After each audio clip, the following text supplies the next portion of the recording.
ज्ञान था अपार, फिर भी हार गया। गुरु बिना सुखदेव ठुकरा दिया गया।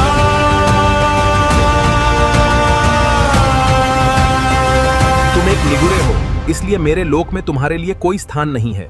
जाओ, पृथ्वी पर वापस जाओ और राजा जनक को अपना गुरु बनाओ। ये कथा है अहंकार की हार की और सच्चे गुरु के सत्कार की।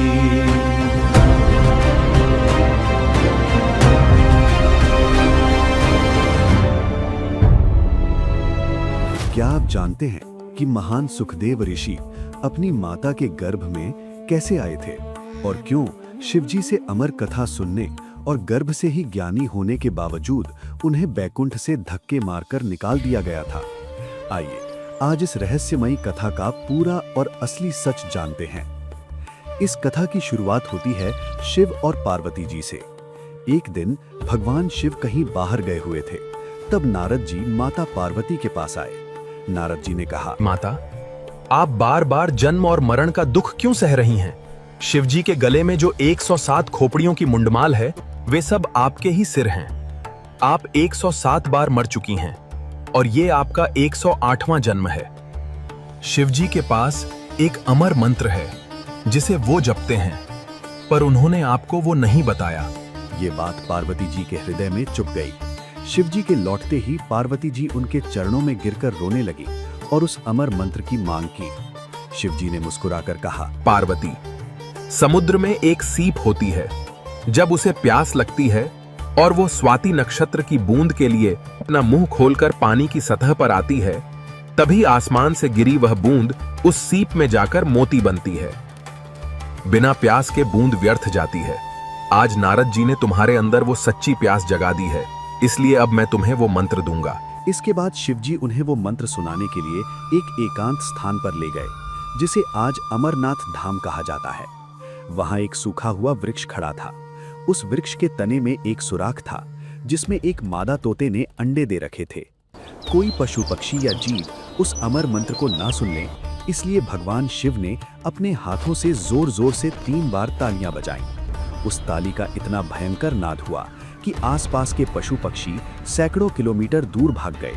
जो स्वस्थ अंडे थे वे भी बच्चे बनकर और पक्षी बनकर वहां से उड़ गए। लेकिन उस सुराख में एक अंडा खराब था, जो वहीं पड़ा रह गया। शिवजी ने सोचा कि अब यहाँ पूर्ण एकांत है। शिवजी ने पार्वती जी को साधना बतानी शुरू की।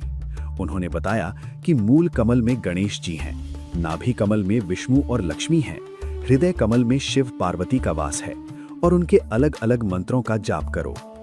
पार्वती जी सुरती लगाकर उन कमलों में ध्यान लगाने लगी। जैसे इंसान सिनेमा देखने में मग्न हो जाता है और उसे बाहर का होश नहीं रहता, ठीक वैसे ही पार्वती जी की समाधि लग गई और वे शरीर का भान भूलकर अंदर के नजारे देखने लगी।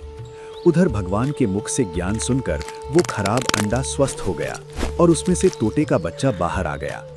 शिवजी ज्ञान समझाते जा रहे थे और वो तोता पीछे से हांजी हांजी की हुंकारी भरने लगा। अचानक शिवजी ने देखा कि पार्वती जी तो समाधि में है, तो ये हांजी कौन कह रहा है? उन्होंने देखा कि एक तोता उनकी कथा सुन रहा है। भगवान शिव ने सोचा कि ये मेरा मंत्र चुराकर अमर हो गया है, यदि ये किसी और को बताएगा तो मर्यादा टूट जाएगी। वे उसे मारने के लिए त्रिशूल लेकर भागे। तोता जान बचाने के लिए भागा और सीधा वेद व्यास जी के आश्रम पहुंचा। उस समय वेद व्यास जी की पत्नी को जम्भाई आ रही थी और उनका मुख खुला था। वो तोता अपना शरीर छोड़कर सूक्ष्म रूप से उनके मुख के रास्ते गर्भ में प्रवेश कर गया। पीछे पीछे शिवजी आए और व्यास जी की पत्नी से बोले, तेरे पेट में मेरे ज्ञान का चोर है, मैं इसे मारूंगा। इसने मेरा अमर मंत्र सुन लिया है और वो अमर हो गया है। भोलेनाथ, एक तरफ तो आप कहते हैं कि उसने आपका अमर मंत्र सुन लिया है और वो अमर हो गया है, तो फिर आप उसे मारेंगे कैसे? ये सुनकर शिवजी को खाली हाथ लौटना पड़ा, क्योंकि देवताओं की शक्ति किसी साधक पर काम नहीं करती।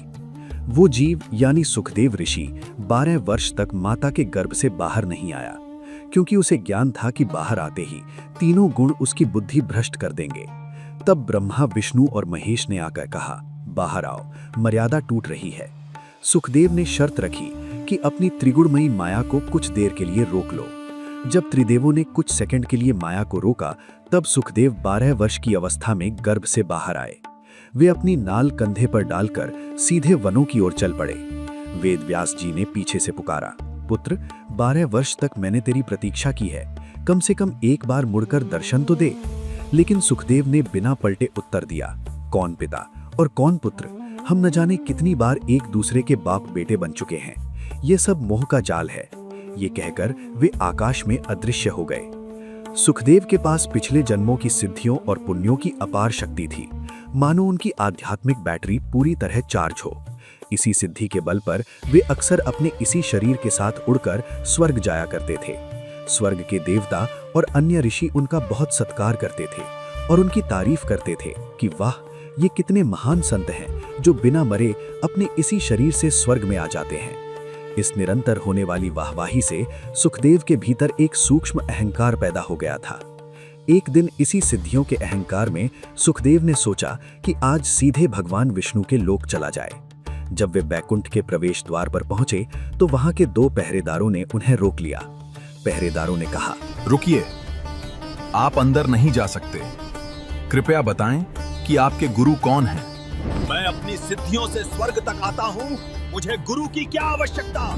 मेरी बात सीधे भगवान विष्णु से करवाओ। पहरेदारों ने अंदर जाकर भगवान विष्णु को सूचना दी कि पृथ्वी लोक से एक सुखदेव नाम के ऋषि आए हैं और बिना गुरु के अंदर आने की जिद कर रहे हैं।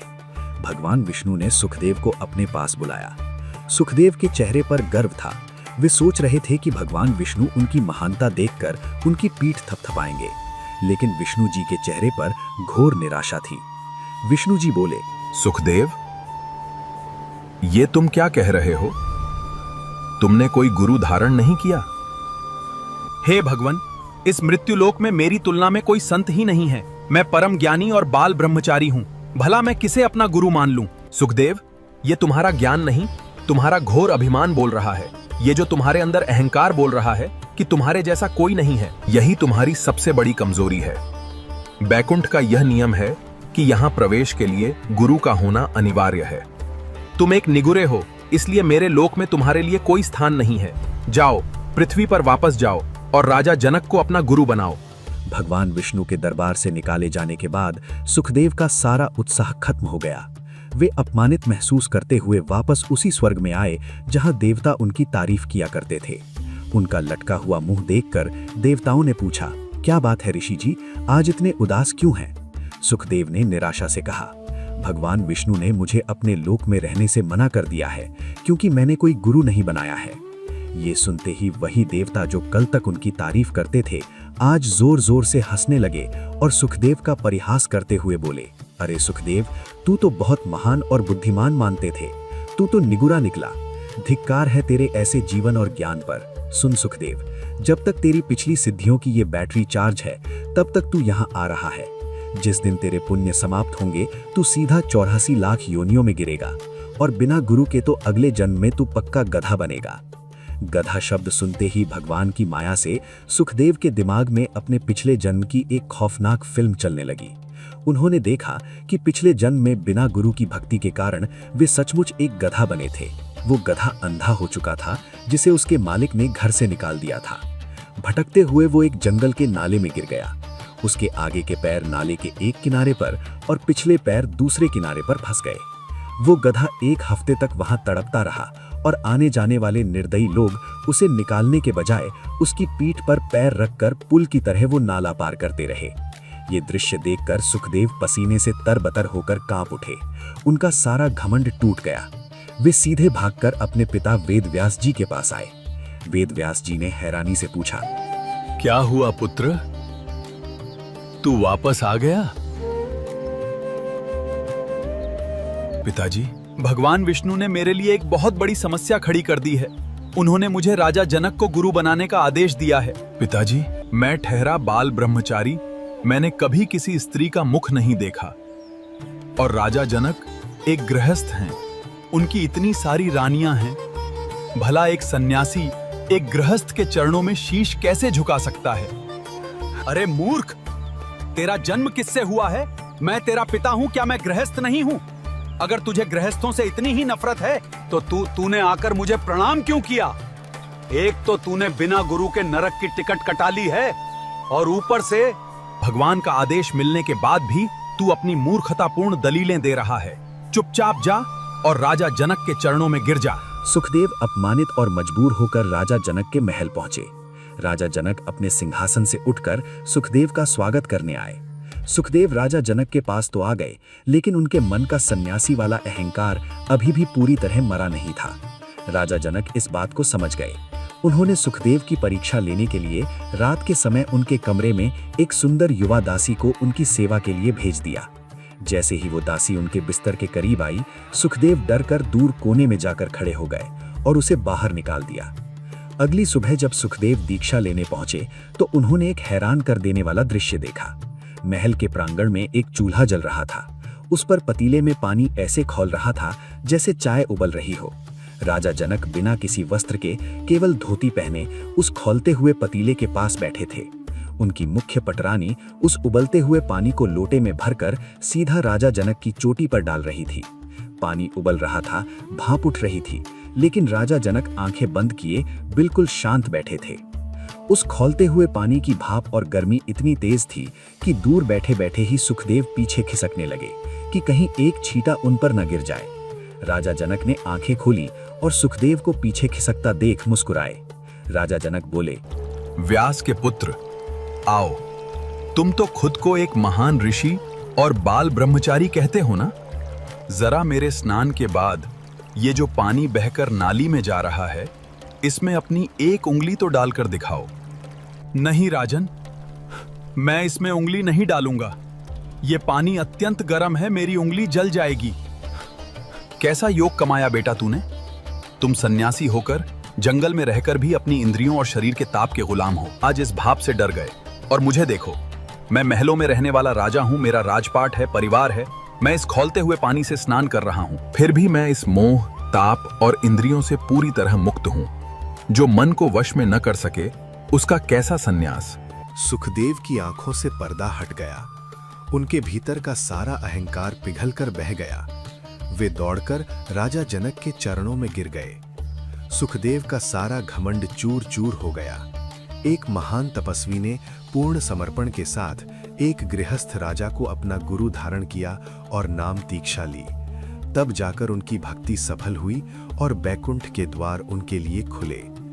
इसी सत्य को संत रामपाल जी महाराज स्पष्ट करते हैं और कबीर साहिब जी अपनी अमर वाणी में कहते हैं, कबीर, गर्भ योगेश्वर गुरु बिना लागा हरि की सेव। कहें कबीर बैकुंठ से वो फेर दिया सुखदेव। राजा जनक गुरु किए, फिर कीनी हरि की सेव। कहें कबीर बैकुंठ में चले गए सुखदेव।